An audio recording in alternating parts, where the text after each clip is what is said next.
Como é que eu vou diferenciar a inteligência emocional da resiliência? Que é isso que a gente hoje em dia vê, uma diferença entre gerações, mas a gente entende que as duas elas andam juntas, é isso? Muito interessante, eu nunca tinha parado para pensar exatamente nesse aspecto, né? Então, quando eu penso na resiliência, a resiliência ela vem muito de como eu vou enfrentando os desafios. Falando de uma maneira muito simples, né? Eu cair e levantar, né? Como eu reajo aos desafios que a vida ela vai trazendo a essas situações. E elas caminham juntas, são coisas diferentes, mas caminham juntas, porque quando eu tô ali na resiliência, né, eu vou enfrentar emoções diferentes. Então, eu vou ficar chateada quando eu não consigo atingir meu objetivo, quando uma pessoa não me atende, e ao mesmo tempo, quando dá certo a vaga, vem, né, pro ápice da alegria também. Então, é a gente entender. Às vezes eu tô ali com medo de não conseguir fazer uma vaga específica, ou eu tô frustrada porque os candidatos que eu falo, eles não têm interesse, ou falta um requisito, ou o salário da vaga não é suficiente para alcançá-los. Então, o que eu tô sentindo, o que eu faço? E isso vai me ajudar a ter essas estratégias específicas.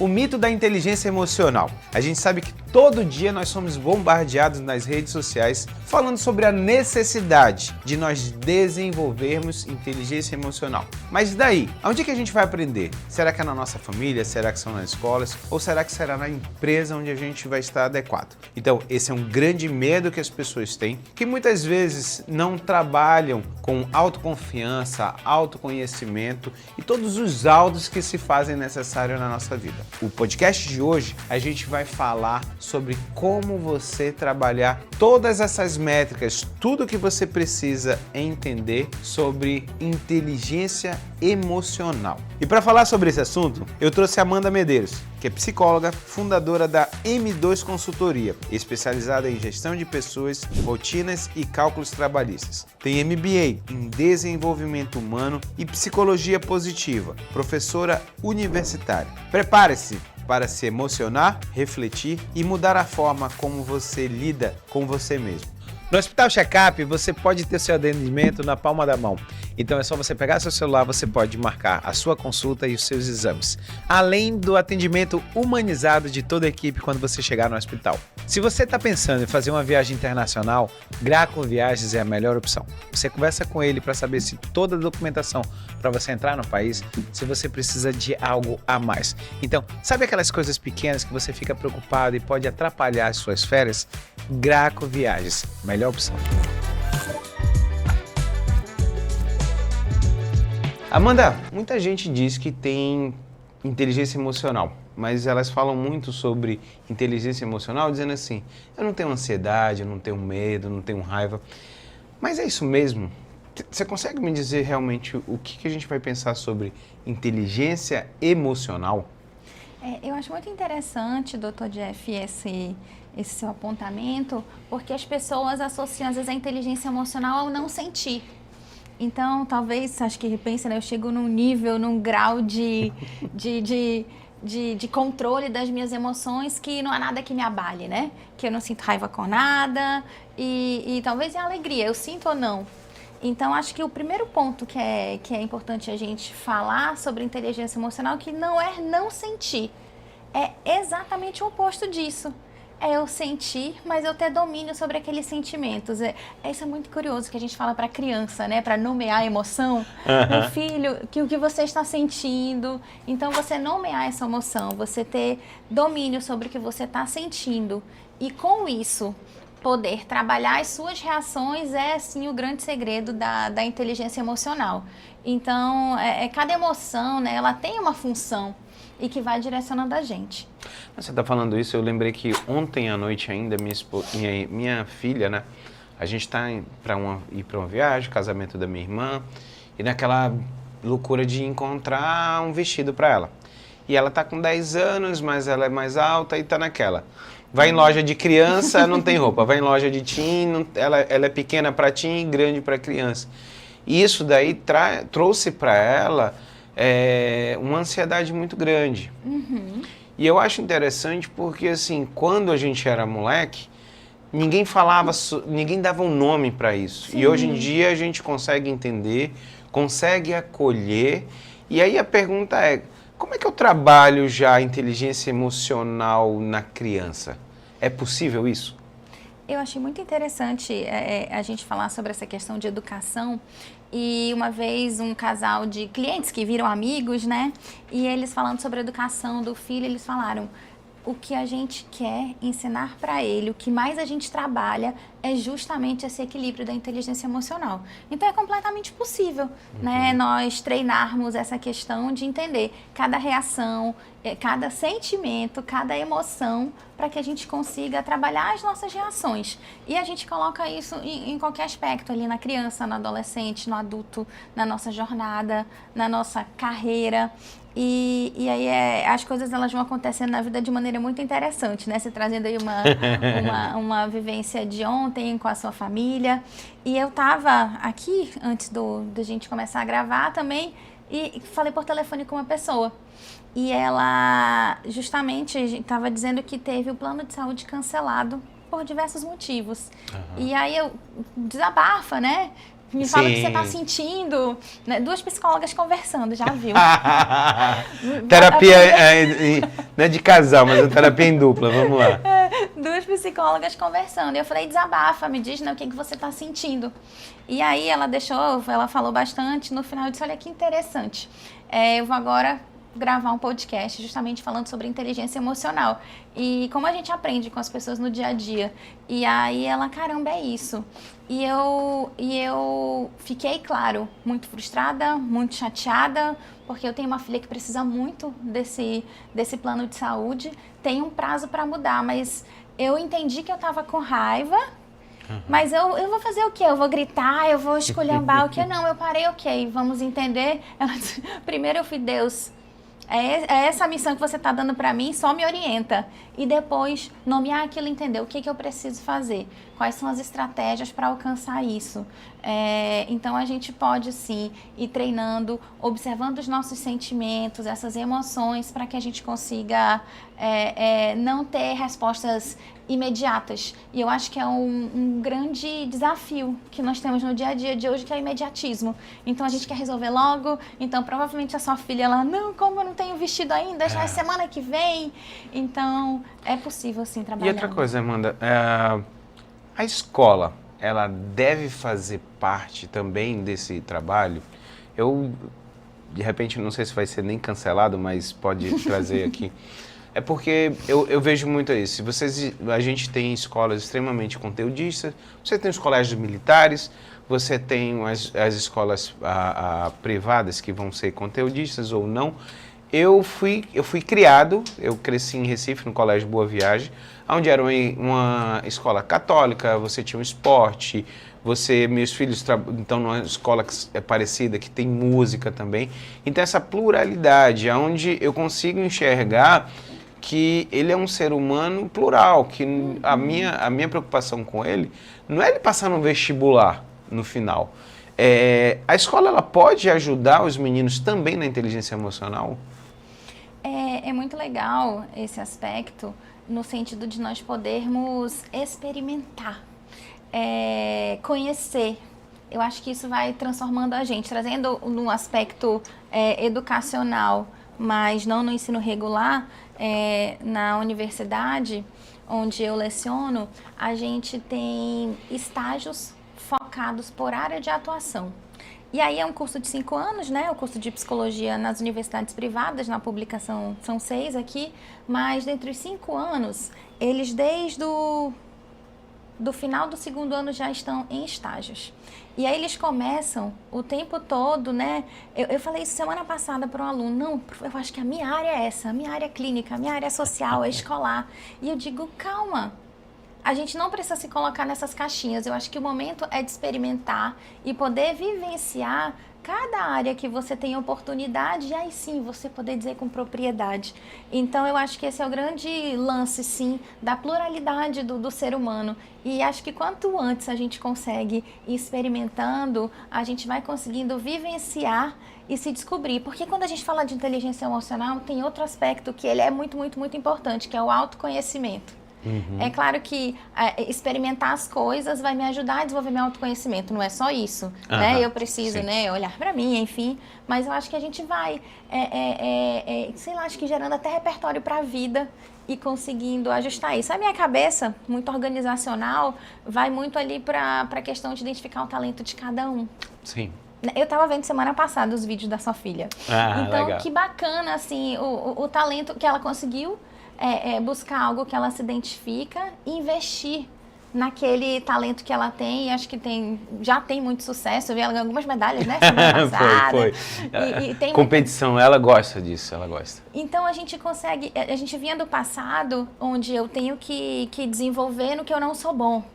E aí, com o desenvolvimento da psicologia positiva, de alguns estudos, a gente, vamos desenvolver o que a gente tem talento. Sim. E aí você vai conseguir potencializar. E aí, falando de escola, não sei onde eu estava lendo esses dias, né? Sabia que eu passei por isso já alguns anos atrás. Minha mãe não tinha noção disso, mas na época eu senti até como desconfiança, que ela não estava tendo confiança em mim, que eu estava super bem em português na escola e ela resolveu me colocar numa aula particular. E assim, eu fiquei, mas eu tô com notas ótimas. Ela, não, é melhor a gente garantir, porque é uma disciplina muito importante. Talvez com esse olhar diferente disso. Mas o que eu tava lendo é que uma pessoa foi chamada na escola e aí o filho tinha um bom desempenho, um bom resultado ali em 3 disciplinas, eles queriam reforçar isso e os pais não entenderam.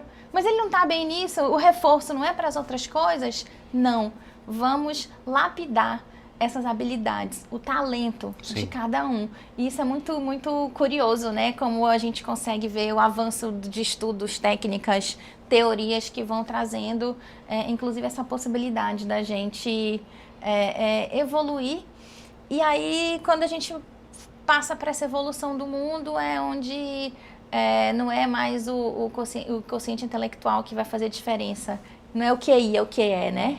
Não, é o da inteligência emocional, realmente. Quando eu olho para trás, eu lembro que eu fiz uma pós-graduação em Educação e Saúde pela USP. E lá, uma coisa que eu comecei a entender mais sobre educação, e foi exatamente as pessoas que, primeiro, você aprender a fazer muito bem o que você faz bem. Você não tentar perder tempo nas coisas que você é ruim. Por quê?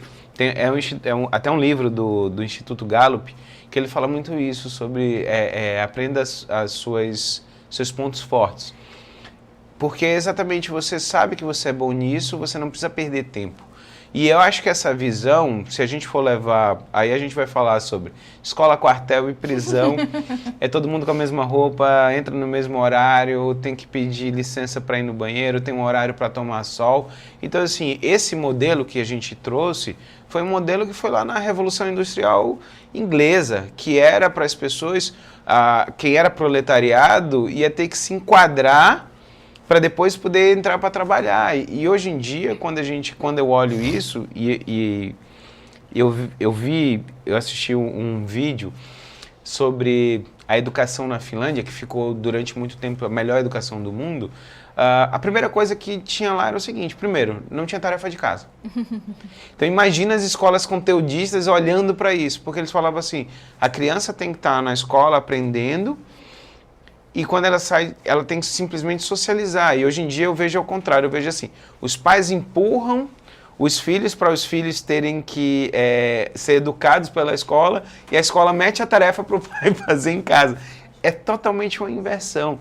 E aí eu vou pegar um gancho só para te perguntar sobre ainda a inteligência emocional, mas como é que eu vou diferenciar a inteligência emocional da resiliência, que é isso que a gente hoje em dia vê uma diferença entre gerações, mas a gente entende que as duas elas andam juntas, é isso?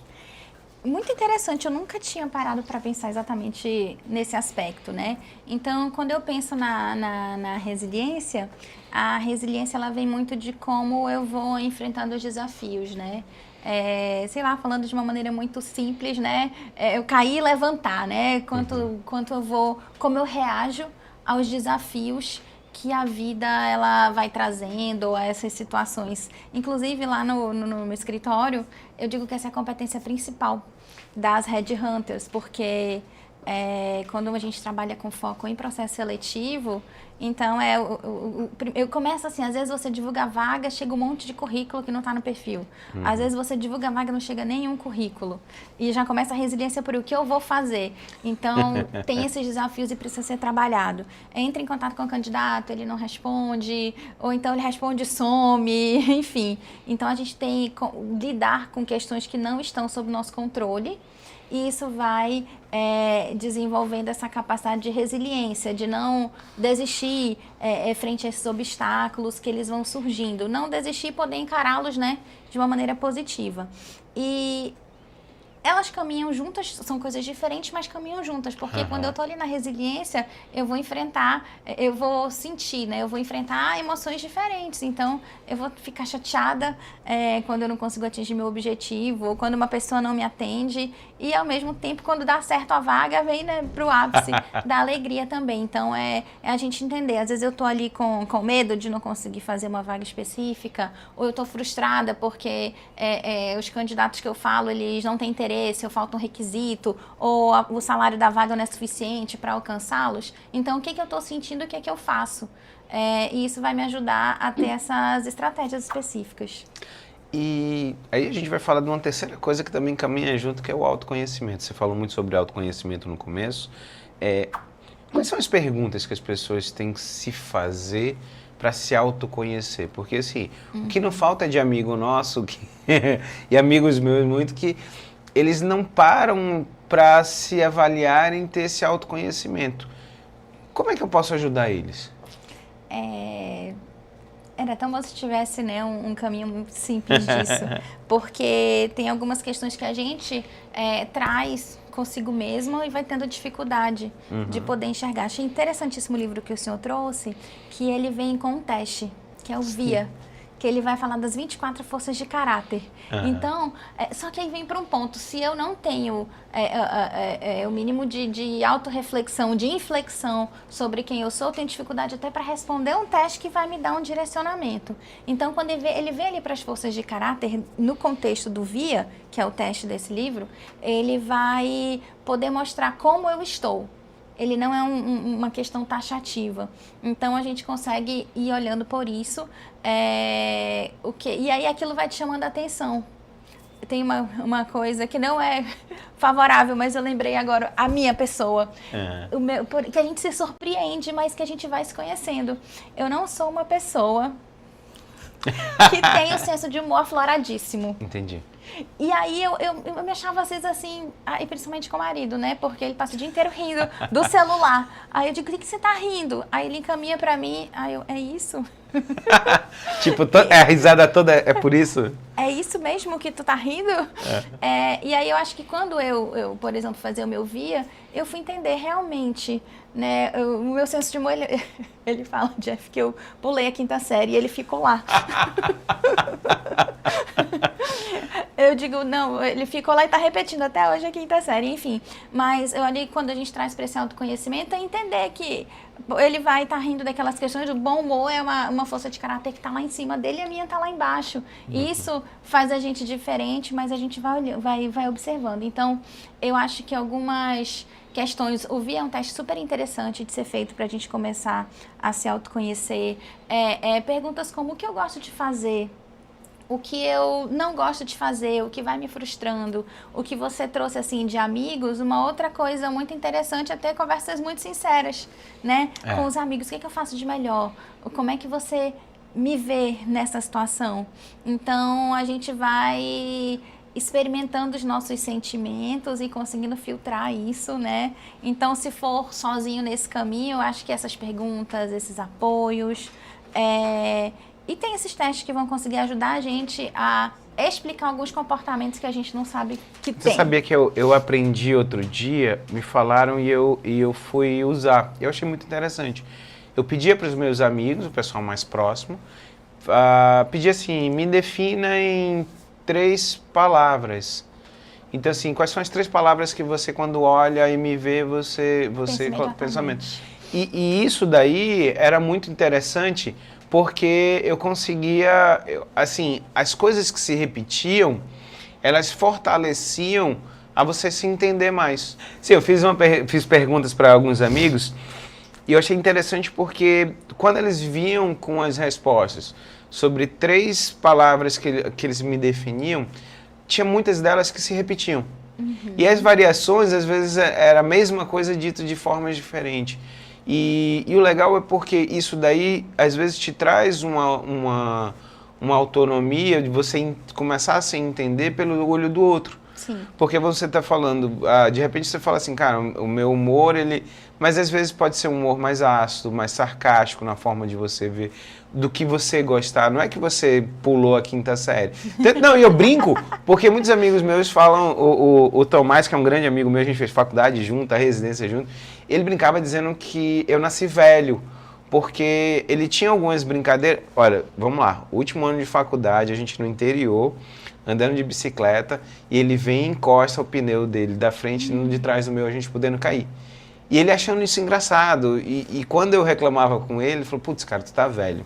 Você tá entendendo? Mas assim, então são olhares diferentes de uma mesma forma, mas que é interessante as pessoas terem esse autoconhecimento. Agora, uma outra coisa, e a gente tá vindo só no alto, tá? Alto, alto, alto, alto. E a autoconfiança? Como é que eu trabalho primeiro? Lá atrás com os meus filhos, que eu posso trabalhar agora, ou aquela pessoa que já está ali no mercado de trabalho e às vezes a gente sabe que é uma estrela, é um carvão ali para lapidar, para virar um diamante para ser lapidado, desculpa, e ela não tem confiança naquilo que ela faz. Como é que eu trabalho uma pessoa dessa? Quando a gente vai pensando, né, nesse sentido, é entender o que faz com que ela não se sinta segura.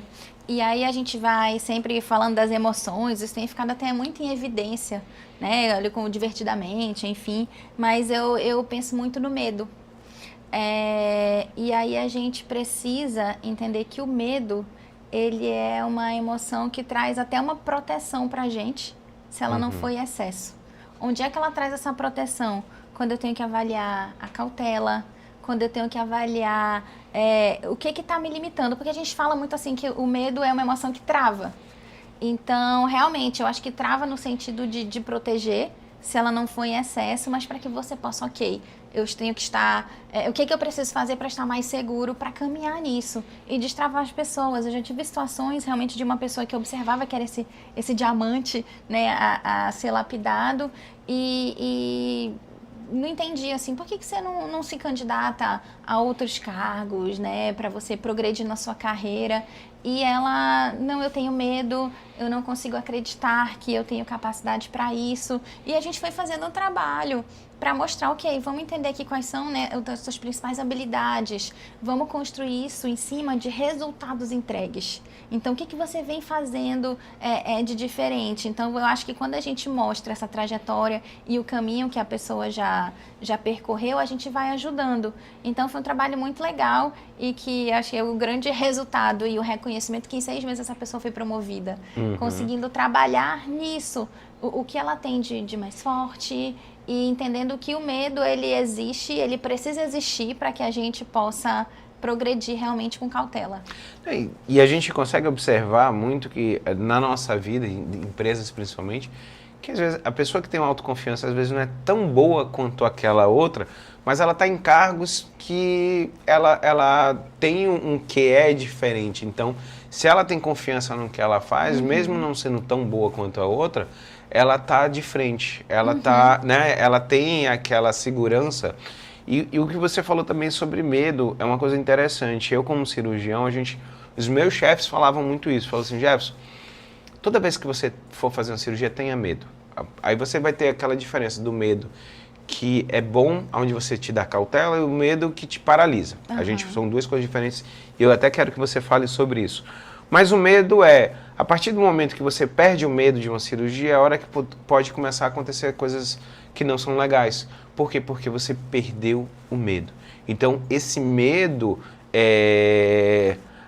Quando é que a gente começa a entender e trabalhar essa barreira desse medo que paralisa a gente, Amanda? Porque, mais uma vez, vai ter gente que é muito boa, que na hora de fazer um determinado trabalho, ou estar numa reunião, ou se vender, quando vai para uma entrevista de emprego, o medo paralisa e aí a coisa vai para baixo.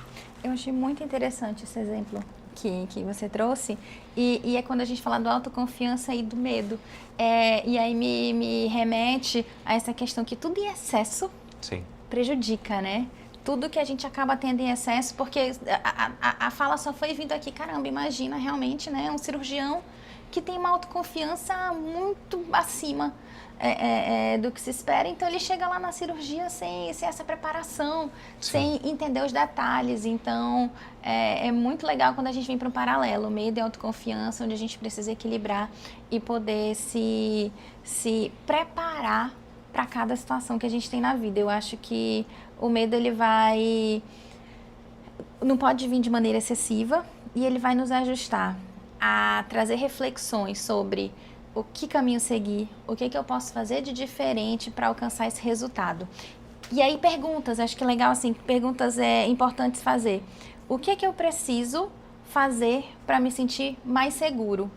E aí outra coisa, a gente falar de coragem. E uma coisa que eu adoro falar é que a coragem é o medo em movimento. Uhum. Então, quando eu crio a coragem, eu vou quebrando essa barreira e eu vou fazendo com que o medo ele se movimente e me faça alcançar esses lugares. Então, eu acho que são pontos interessantes, a gente ter coragem para agir em algumas questões. E eu acho que são coisas simples que a gente vai tendo de estratégias para o dia a dia, como é tão difícil às vezes fazer vídeo, né? Nossa. Até gente que é mais... Eu falo, as pessoas me veem e acham muito descolado, mas para começar, quando... É engraçado, a gente tá começando aqui, liga uma câmera na sua frente, é diferente, você trava, né?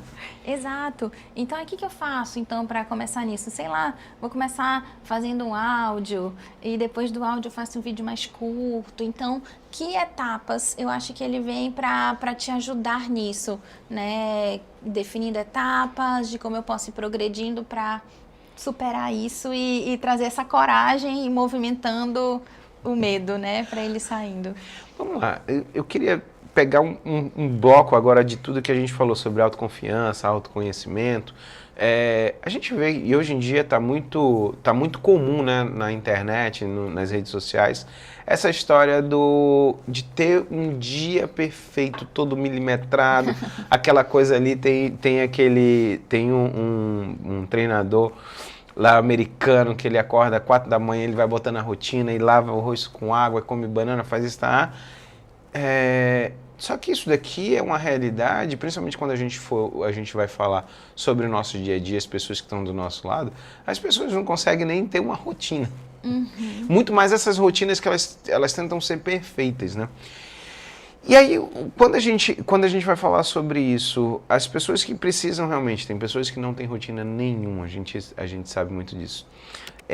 O básico bem feito ainda é o melhor para a gente pensar? Eu vou dar uma conectada nesse básico bem feito com a inteligência emocional, né? Eu acho que o básico bem feito ele vai ajudar a gente a chegar a muitos lugares, mas me remete à questão de que, nossa, eu não consigo ter equilíbrio, eu não consigo, né? Briguei no trânsito, eu não consigo, beleza. E vamos analisar como que tá esse básico bem feito, na verdade, eu me embananei toda agora, né?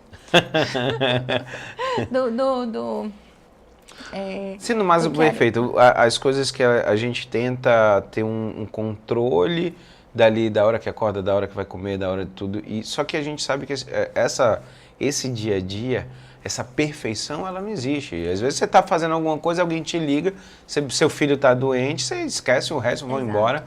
E as pessoas estão saindo do nada, quer dizer, um caos, e tentando fazer o que a rede social manda. Esse básico bem feito só, como é que eu consigo trabalhar ele bem para dar um bom resultado? O que eu penso a respeito disso é que sim, a gente precisa ter um olhar para o básico bem feito, ali para a pirâmide de Maslow, inclusive nisso, mas o que eu estava querendo trazer era a questão, eu não tenho inteligência emocional, mas eu durmo 3 horas por noite, eu tenho uma alimentação totalmente desequilibrada, eu não essa parte a mais tensa, né? Eu não me movimento, não faço exercícios. Mas a gente sabe que para nós termos uma qualidade de vida, um equilíbrio, é importante. Uma pessoa não aguenta por muito tempo dormir 3, 4 horas por noite. Talvez por um período para alcançar um objetivo. E eu acho que esse é um ponto super importante. Eu tenho determinado objetivo. Para isso, eu vou ficar um mês dormindo um pouco menos. Mas sabe que uma hora isso não vai... Tem dia, hora, mês e ano para acabar. Porque senão você acaba se comprometendo e acho que até a força para conseguir se manter nisso é desafiadora. Mas o básico bem feito, ele vai te dar uma base para conseguir desenvolver essas outras questões. Então, gente, vamos lá, sono e fome, né? Como é que você toma uma boa decisão com sono e com fome, né? Como é que sem dormir bem você consegue ter disposição para fazer as outras coisas? Então, não é em busca de um mundo perfeito. A gente sabe que a perfeição, ela tá muito distante. Não que a gente não queira... O que foi, Tacana? Não que a gente não queira ser melhor a cada dia. Eu acho que a perfeição, ela é complexa, mas é importante a gente querer ser melhor a cada dia, e fazer esse básico bem feito vai ajudar demais a alcançar outros lugares, outros resultados. Amanda, eu vou pegar um gancho seu que eu acho maravilhoso, que a maioria da população não sabe. Quando a gente fala sobre pirâmide de Maslow, tá? Eu vou falar o que eu entendo. Não sou psicólogo, mas o pouco que eu estudei. As pessoas que estão em níveis diferentes da pirâmide de Maslow, às vezes elas não entendem as outras. Vamos dizer, a pessoa que tem muito dinheiro, às vezes a gente começa querendo pelo menos fazer as coisas básicas, comer e fazer suas excreções, ponto. Existem pessoas que no momento que a gente está gravando o podcast, eles estão na rua e eles não têm um banheiro, eles não têm o que comer, então assim, o mínimo deles é isso. Um segundo momento, a gente vai pensar que dinheiro é o mais importante. Por quê? Porque você quer ter uma casa, um local onde você quer morar, você quer pagar o plano de saúde, o colégio dos seus filhos, então você precisa disso aqui. Só que a gente já sabe ali que o dinheiro, até um certo ponto, ele é legal, mais do que isso, ele não vai trazer também melhorias nenhuma na sua vida. E a hora que a gente vê que as pessoas, a gente vai falar dos famosos aí, desde cinema, desde cantores, aquela coisa, que é a hora que o cara larga tudo e o cara vai para a espiritualidade. Porque ele já entendeu que o dinheiro não vai trazer a felicidade. E realmente, para quem não tem, olha só, para quem não tem aonde dormir, o que comer, o dinheiro ele vai resolver. Para quem está na briga ainda para estabelecer uma família, tudo bem. Mas a gente sabe que tem um ponto que não vai. Fala um pouquinho para as pessoas, para elas entenderem sobre o Maslow. A busca de uma sobrevivência que vai ser diferente em cada camada. Exato. O que eu acho muito interessante da teoria dele é que para a gente migrar, né, entre essas etapas da pirâmide, elas precisam estar satisfeitas. Então, ele não diz assim, eu consigo estar em cima e ir para baixo, e como que isso vai funcionar? Não, eu preciso ter o básico ali, alimentação, sono, sexo, e aí eu consigo depois ir para essas questões de socialização. E o interessante é que o ponto da pirâmide é a autorrealização. E, segundo ele, dificilmente nós temos poucas pessoas que conseguem atingir, inclusive, o ápice dessa pirâmide. Então, ele vai mostrando que a gente precisa, digamos, desses degraus, e que a gente vai tendo uma sucessão, talvez até de conquistas, sucessão acho que conquista seria o melhor ponto, de realizações que a gente vai conseguindo progredir para ter uma vida melhor. Eu vejo que as pessoas não entendem muito, vamos dizer, a gente quando fala sobre um Neymar, o dinheiro mais para ele não é nada na vida, entendeu? Mas que a grande maioria precisa do mínimo que a gente está lutando no nosso dia a dia. Turma, olha só, o Jeff Podcast hoje, Amanda, eu queria te agradecer. Eu acho que as pessoas entenderem que a inteligência emocional tem que ser trabalhada desde a infância. A gente falou aí sobre medo, autoconhecimento, autoconfiança, e que os pais têm um papel muito interessante. A escola do meu filho, eu perguntei, porque tem a parte de inteligência emocional que eu acho maravilhoso. eles começarem a nomear as coisas, então eles sentem ansiedade, eles sentem dor, eles sentem medo, e isso daí, pra gente, na nossa idade, quando a gente estava na idade dele, na realidade não existia. Então, assim, eu queria que você que assistiu o Jeff Podcast, que viu, assistiu até agora, encaminha para os seus filhos, encaminha para os seus pais, porque às vezes eu ouvi uma, Amanda, que eu achei maravilhoso, que eu estava falando com os meus alunos, falando da geração X, Y, Z e tal, e aí eu falando que a geração deles, hoje em dia, está tomando muito remédio e indo muito psicólogo. Aí uma aluna me olhou para mim e falou assim, professor, a diferença da minha geração para a sua é que a minha está indo pro psicólogo e tomando remédio, e a sua precisava e não foi. E não está errada. Uau! E não está errada. Ela está certíssima. Sim. Essa que foi a diferença.